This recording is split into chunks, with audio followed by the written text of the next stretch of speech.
اللہ ہی تو ہے جس نے سچائی کے ساتھ یہ کتاب نازل کی اور عدل و انصاف کی ترازو بھی. اور تم کو کیا معلوم، شاید قیامت قریب ہی آ پہنچی ہو. جو لوگ اس پر یعنی قیامت پر ایمان نہیں رکھتے وہ اس کے لیے جلدی مچا رہے ہیں، اور جو مومن ہیں وہ اس سے ڈرتے ہیں اور جانتے ہیں کہ وہ یقینی ہے. دیکھو جو لوگ قیامت میں جھگڑتے ہیں وہ پرلے درجے کی گمراہی میں ہیں. اللہ اپنے بندوں پر مہربان ہے، وہ جس کو چاہتا ہے رزق دیتا ہے اور وہ زور آور ہے، غالب ہے. جو شخص آخرت کی کھیتی کا طالب ہو اس کے لیے ہم اس کی کھیتی میں اضافہ کریں گے، اور جو دنیا کی کھیتی کا طلبگار ہو اس کو ہم اسی میں سے کچھ دیں گے، اور اس کا آخرت میں کچھ حصہ نہ ہوگا. کیا ان کے ایسے شریک ہیں جنہوں نے ان کے لیے ایسا دین مقرر کیا ہے جس کا اللہ نے حکم نہیں دیا؟ اور اگر فیصلے کے دن کا وعدہ نہ ہوتا تو ان میں فیصلہ کر دیا جاتا. اور جو ظالم ہیں ان کے لیے درد دینے والا عذاب ہے. تم دیکھو گے کہ ظالم اپنے اعمال کے وبال سے ڈر رہے ہوں گے اور وہ ان پر پڑھ کر رہے گا. اور جو لوگ ایمان لائے اور نیک عمل کرتے رہے وہ بہشت کے باغوں میں ہوں گے. وہ جو کچھ چاہیں گے ان کے پروردگار کے پاس موجود ہوگا. یہی بڑا فضل ہے، یہی وہ انعام ہے جس کی اللہ اپنے ان بندوں کو جو ایمان لاتے اور عمل نیک کرتے ہیں بشارت دیتا ہے. کہہ دو کہ میں اس کا تم سے کچھ صلہ نہیں مانگتا مگر تم کو قرابت کی محبت کا لحاظ تو چاہیے.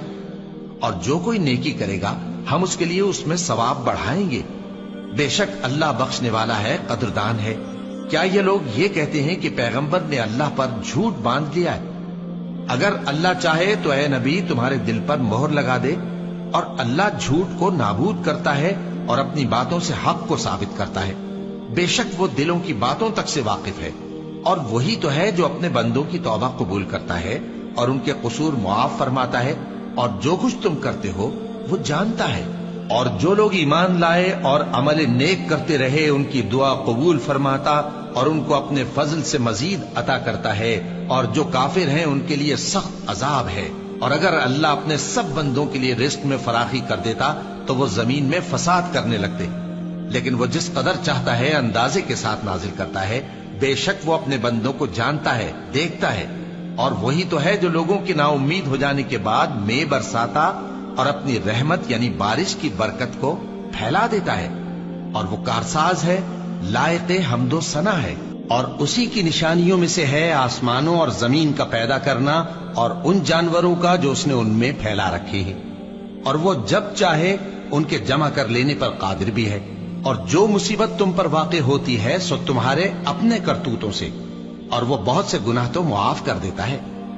اور تم زمین میں اللہ کو عاجز نہیں کر سکتے، اور اللہ کے سوا نہ تمہارا کوئی دوست ہے اور نہ مددگار. اور اسی کی نشانیوں میں سے سمندر میں چلنے والے جہاز ہیں پہاڑوں جیسے. اگر اللہ چاہے تو ہوا کو ٹھہرا دے کہ جہاز اس کی سطح پر کھڑے رہ جائیں. ہر صبر اور شکر کرنے والے کے لیے ان باتوں میں قدرت کے نمونے ہیں. یا ان کے اعمال کے سبب ان کو تباہ کر دے اور بہت سو کو معاف بھی کر دے. اور سزا اس لیے دی جائے کہ جو لوگ ہماری آیتوں میں جھگڑتے ہیں وہ جان لیں کہ ان کے لیے کوئی جائے فرار نہیں. لوگوں، جو مال و متاع تم کو دیا گیا ہے وہ دنیا کی زندگی کا ناپائیدار فائدہ ہے، اور جو کچھ اللہ کے ہاں ہے وہ بہتر اور باقی رہنے والا ہے. یعنی ان لوگوں کے لیے جو ایمان لائے اور اپنے پروردگار پر بھروسہ رکھتے ہیں، اور جو بڑے بڑے گناہوں اور بے حیائی کے کاموں سے پرہیز کرتے ہیں، اور جب غصہ آتا ہے تو معاف کر دیتے ہیں. اور جو اپنے پروردگار کا فرمان قبول کرتے ہیں اور نماز پڑھتے ہیں اور اپنے کام آپس کے مشورے سے کرتے ہیں، اور جو مال ہم نے ان کو عطا فرمایا ہے اس میں سے خرچ کرتے ہیں. اور جو ایسے ہیں کہ جب ان پر ظلم و زیادتی ہو تو مناسب طریقے سے بدلہ بھی لیتے ہیں. اور برائی کا بدلہ تو اسی طرح کی برائی ہے، مگر جو درگزر کرے اور معاملے کو درست کر دے تو اس کا بدلہ اللہ کے ذمے ہے. اس میں شک نہیں کہ وہ ظلم کرنے والوں کو پسند نہیں فرماتا. اور جس پر ظلم ہوا ہو اگر وہ اس کے بعد انتقام لے لے تو ایسے لوگوں پر کچھ الزام نہیں. الزام تو ان لوگوں پر ہے جو لوگوں پر ظلم کرتے ہیں اور ملک میں ناحق فساد پھیلاتے ہیں. یہی لوگ ہیں جن کو تکلیف دینے والا عذاب ہوگا. اور جو صبر کرے اور قصور معاف کر دے تو یہ بڑی ہمت کے کام ہیں. اور جس شخص کو اللہ گمراہ رہنے دے تو اس کے بعد اس کا کوئی دوست نہیں.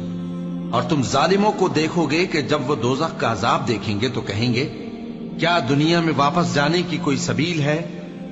اور تم ان کو دیکھو گے کہ دوزخ کے سامنے لائے جائیں گے، ذلت سے عاجزی کرتے ہوئے چھپی نگاہ سے دیکھ رہے ہوں گے، اور مومن لوگ کہیں گے کہ گھاٹے میں رہنے والے تو وہ ہیں جنہوں نے قیامت کے دن اپنے آپ کو اور اپنے گھر والوں کو خسارے میں ڈالا۔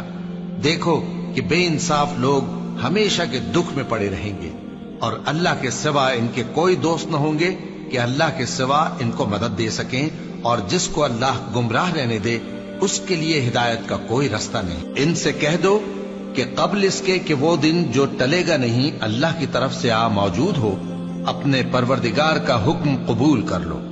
اس دن تمہارے لیے نہ کوئی جائے پناہ ہوگی اور نہ تم سے گناہوں کا انکار ہی بن پڑے گا۔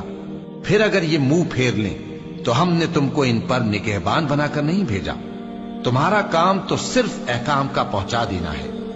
اور جب ہم انسان کو اپنی رحمت کا مزہ چکھاتے ہیں تو وہ اس سے خوش ہو جاتا ہے، اور اگر ان کو انہی کے اعمال کے سبب کوئی سختی پہنچتی ہے تو سب احسانوں کو بھول جاتا ہے۔